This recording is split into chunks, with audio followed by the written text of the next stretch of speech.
Hi, this is Dean Graziosi, and welcome to this week's blog. Hey, I was in our conference room here doing a training with the team, so I figured, hey, why not just shoot the video blog here? First of all, I just got an update from Megan in my office. We're going to be doing and writing these short market updates 3 days a week that you can come back here to dg.com and check them out. They look really cool. I just got the 3 right now. My team's putting them together. My information, our external information that we're gathering. It's really cool stuff. So look for those somewhere on this page. I don't know where they're going to be. You'll see market updates. Check those out. Okay, so here's what I was thinking on sharing today. The states, first of all, the states with the private money, we just sent out an email, I think last night or today. If you're one of those states, you'll see we're just testing it in 3 or 4 states.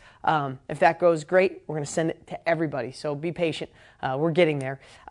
Okay, so everybody will always ask me, how do I know what to pay for a piece of property? Well, here's one thing Matt and I literally just went over. Matt Larson, one of our top students, I bounce a lot off him because he's doing so many deals. He's doing 15, 20 deals a month. The exact deals I want everybody here to do, not the $1 million deals, not skyscrapers, not multi-units. He's buying single-family houses that he could buy at such a discount that he could either wholesale them and make 5, 10, 15 grand, buy, fix, and flip them and make maybe 20 or 30 grand, or buy, go to the bank, pull all his money back, and rent for cash flow and someday cash out, right? So he's doing this. So I like to bounce everything off him. So when you're thinking of a piece of property and you want to know what you should be paying for it, remember this. There's 2 levels in today's world, okay? There's retail, right?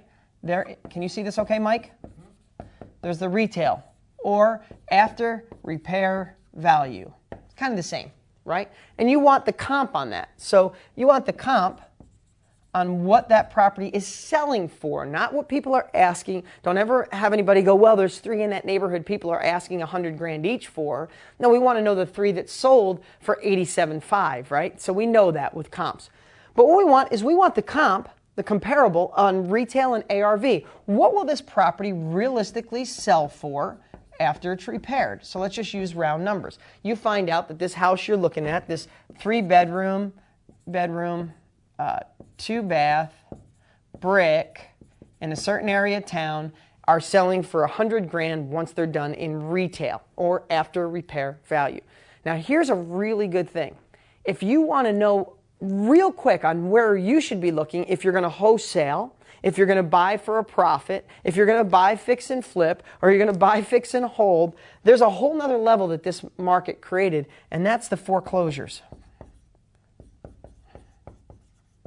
Okay? The foreclosures are where the investors are buying, or maybe somebody buying for their own personal use, but they understand there's going to be repairs, right? When someone thinks of a foreclosure, they know or they think this house is in trouble, it needs work, it's as is, it's vacant, maybe somebody ripped the plumbing out of it, whatever it is. So the foreclosures find their own level, right? So let's just use round numbers here and say foreclosures are selling in the neighborhood of $65,000.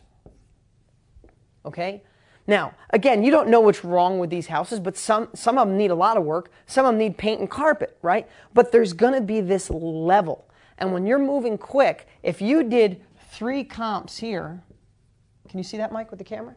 3 comps here and 3 comps here, you would know what the spread is between the 2, because this is where the average person, new home buyers are buying. This is where wholesalers, where investors and smart people, that handyman specials, they're buying in here. So what you want to do when you're pricing out what you want to pay, or if you want to get such a deal that you're going to pass this off to a wholesaler or another, you're going to be the wholesaler, you're going to pass it off to an investor, this is the number that you want to look at. Because if you're passing it off to an investor, he wants to make this spread because he has to fix it, he has closing costs, and he has a profit, right? So if you're wholesaling, and you find a great deal, and you find foreclosures at 65, and you think, hey, the retail's going for 100 for this 3-bedroom, 2-bath brick house, and you find it for $75K, is it a good deal? Not really, because investors are going to look here. So where do you want to buy? You want to buy down in here. This $65,000 house, if you're wholesaling it, you want to be able to maybe offer it at 60, so you're beating the competition as a wholesaler. And if you want to make 5 grand real quick, what do you have to pay for this house or lock it up as? You have to lock it up at $55K. Is this possible? Absolutely. My students all over the country are doing it every day. Sometimes it's not about what you can get it for, it's about knowing what to pay for it. Because here's the thing, if you're frustrated, if you locked up a deal and you already have your buyers and you sent this deal out at $75K and nobody's biting, you know what that means? It doesn't mean your list is bad. It means you're asking too much, because when they run, investors are smart, even the new ones. When they run the comps and they realize I could buy a foreclosure at 65 and he's asking 75, this isn't the deal for me. So this is a really quick way. I'll teach you some more next week. This is a really quick way to get a snapshot. 3 comps of retail, 3 comps of where the foreclosures are at, minus, so you can be a little less than the competition or what's on the MLS. Put your profit in there, and that's what you want to wholesale it for. And now if you're buying this for yourself, why wouldn't you still want to buy it at 55? I know that sounds like, hey, of course you want to buy cheap. But if you follow our method, follow the 25-to-1 ratio, make sure you're looking at properties when you're going through the MLS that are as is, vacant, they had a price reduction. When you look at those and then you make low offers, that's how you get deals. This is a good snapshot on figuring out what to pay. I'm Dean Graziosi. Thanks for watching. I'll see you next week.